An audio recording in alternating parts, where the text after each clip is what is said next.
السلام علیکم رحمۃ اللہ وبرکاتہ۔ وعلیکم السلام ورحمۃ الحمدللہ میں اہل سنت والجماعت سے عقیدہ رکھنے والا ہوں۔ جی جیسے کہ ہاوڑا ٹکیا پڑا میرا افضیت پھیل گئی بہت زور سے، لیکن ہاوڑا پل خانہ ہمارے بغل میں ہی ہے، وہاں پہ وہابیت بہت زور و شور سے پھیل رہی ہے۔ جیسے کہ اب جنوری میں ان کا بہت بڑا اجتماع ہونے والا ہے، تو ان کے نوجوان چھوٹے چھوٹے بچے جیسے 15 سال 20 سال کے، وہ سب اس اجتماع میں جوائن ہو رہے ہیں۔ بہت زیادہ تعداد بڑھتی جا رہی ہے ان کی دن پہ دن، اور بلکہ ابھی تھوڑی دیر پہلے بھی آپ کے آنے سے پہلے بھی کچھ لوگوں سے بات ہوئی میری اسٹیج کے سامنے آ کے آپ سے سوالات کرنے کے لیے، تو وہ کوئی سامنے نہیں آ رہا ہے، بلکہ یہ کہتے ہیں ہمارا عقیدہ ہم سمجھے، تمہارا عقیدہ تم سمجھو، ہم جو بھی کرتے ہیں اپنے عالموں کے ساتھ۔ میں نے ان کے یہاں تک بھی کہا کہ آپ اپنے عالم کو لے کے ہمارے یہاں آئے، سامنے بیٹھ کے کون حق ہے کون باطل ہے، جیسے کہ معاذ اللہ وہ گستاخی رسول بھی اور اللہ تعالیٰ کے لیے بھی بہت گستاخی کر چکے ہیں۔ تو میں ان لوگوں سے یہ گزارش کرتا ہوں، ہاوڑا پل خانہ میں ہے، لائیو بھی ہے، انشاءاللہ ویڈیو اپلوڈ ہوئے گی، تو میرا ان سے یہ تعلق ہے حضرت آپ سے سوال ہے، جیسے کہ اجتماع بہت زور و شور سے پھیل رہا ہے اور یہ بہت تعداد میں بھی ہے، تو ان کے لیے پل خانہ میں ابھی جس طرح سے ہم جو اہل سنت والے ہیں بہت دبے ہوئے ہیں، کیونکہ یہ ہر جگہ اپنے کیا بولتے دائرے میں 5-6 لوگوں کو لے کے گلیوں چوبارہ اور دکانوں ہر جگہ کھڑے ہو کے ہریسمنٹ کرتے ہیں، اور یہ کہتے ہیں کہ ہم نمازی، جیسے کہ آپ سب ابھی بیان کر چکے ہیں ان کے لیے، تو ان کے اوپر کچھ کہیں۔ ان کا جنوری میں بہت بڑا اجتماع ہے۔ جی بے شک جی، اور ہمارے نوجوان ابھی سب ان کی طرف بھی بہت زور سے جا رہے ہیں، جیسے رافضیت کی طرف جا رہے ہیں ویسے ہی وہابیت کی طرف بھی جا رہے ہیں۔ دیکھیں، ایک روایت ہے اس کے جواب میں، ایک مرتبہ حضرت عمر رضی اللہ تعالیٰ عنہ توریت پڑھ رہے تھے، رسول اللہ تشریف لائے، تو حضرت عمر نے خیال کیا کہ حضور مجھے توریت پڑھتے ہوئے دیکھیں گے تو اور خوش ہوں گے، تو انہوں نے آواز کو بلند کیا اور توریت کو بلند آواز سے پڑھنے لگے۔ سرکار کے چہرے پہ ناگواری کے اثرات ظاہر ہوئے۔ سیدنا ابو بکر صدیق بھی ساتھ میں تھے رسول اللہ کے، تو ابو بکر صدیق حضور صلی اللہ علیہ وسلم کے مجاز شناس تھے، حضور کی مجاز کو بہت اچھے سے پہچانتے تھے، کیونکہ آپ ان کے بہت رفیق غار بھی کہا گیا ہے، آپ کے رفیق تھے خاص، حضور کے اشاروں کو جان لیا کرتے تھے، تو حضور کے چہرے کی ناگواری کو بھاپ لیا کہ حضور کو عمر کا تورات پڑھنا پسند نہیں ہے، تو حضرت ابو بکر صدیق نے حضرت عمر کو کولی سے اشارہ کیا اور کہا کہ عمر خاموش ہو جاؤ، دیکھتے نہیں کہ رسول اللہ کے چہرے پر کیسے اثرات ہیں۔ تو حضرت عمر نے دیکھا تو محسوس ہو گیا کہ رسول اللہ ناراض سے ہے، عرض کیا یا رسول اللہ میں تورات ہی تو پڑھ رہا ہوں، مطلب یہ بھی تو ایک آسمانی ہی کتاب ہے۔ اللہ کے نبی نے فرمایا کہ کیا تمہارے لیے اللہ کا رسول اور اللہ کا قرآن کافی نہیں ہے؟ کیا بات ہے، واہ سبحان اللہ۔ اور توریت تم پڑھتے ہو جبکہ اللہ کا رسول تمہارے بیچ موجود ہے، مجھے بتائیے توریت آسمانی کتاب تھی کہ نہیں تھی؟ تھی، مگر آسمانی کتاب سے پڑھنے سے کیوں روک رہے؟ در حقیقت اس کا سبب یہ تھا کہ تورات میں کچھ تحریف کر دی گئی ہے، غلط ملا دیا گیا ہے، اور یہ سب کو نہیں پتا کہ اس میں کیا صحیح ہے اور کیا غلط ہے، تو آدمی اس کو کتاب سمجھ کے اچھی کتاب سمجھ کے پڑھے گا، غلط کو بھی اچھا سمجھے گا، تو اس چیز کو دیکھنا ہی نہیں، اس چیز کو پڑھنا ہی نہیں جہاں پر غلط اور صحیح دونوں خلط ملط ہو۔ اس سے ہمیں یہ پتہ چلا کہ ایسی چیزوں سے بچنا چاہیے۔ حضرت عمر کو رسول اللہ نے تورات پڑھنے سے روک دیا، تو ہمارے علماء عوام سے کہتے ہیں کہ ان کے اجتماع میں نہ جاؤ، تو اسی بنیاد پر ہوتا کہ بھائی وہاں جاؤ گے تو غلط بھی باتیں سنیں گے، اس کو بھی صحیح سمجھ کے تم صحیح مان کے آ جاؤ گے، نتیجہ یہ ہوگا کہ تمہیں سمجھ میں بھی نہیں آئے گا کہ صاحب کہاں ہمارا عقیدہ بدل گیا۔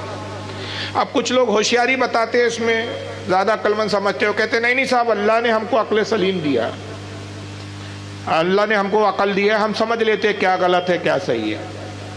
ارے بھائی جب آپ اتنے پڑھے لکھے اتنے قابل ہے کہ آپ غلط اور باطل میں فرق کر سکتے ہیں، تو پھر آپ کو تو ویسے بھی ان کی تقریر سننے کی ضرورت ہی نہیں ہے، آپ تو خود ہی اپنے آپ میں بہت بڑے علامہ ہو گئے، تو آپ کو کیا سننے جا رہے ہیں آپ؟ تو باطل سے بچنا چاہیے، اور ان لوگوں پر، ان جماعتوں پر ہمارا جو اختلاف ہے وہ کوئی فروعی مسائل کو لے کر نہیں ہے، عقائد کو لے کر ہے۔ ان کے عقیدے گستاخانہ ہے، ان کے بزرگوں نے جو کتابیں لکھی اس میں گستاخیاں لکھی، جس کی بنیاد پر ہمارے علماء نے ان پر کفر کے فتوے صادر کیے، اور ابتدا میں ہی میں نے حدیث بیان کر دی تھی، اگر اس حدیث پر ہی آپ تھوڑا سا غور کر لیں کہ حضور نے کہا 72 فرقے جہنم میں جائیں گے، ایک جنتی ہوں گا۔ آپ اپنے آپ کو جنتی مانتے ہیں کہ جہنمی مانتے ہیں؟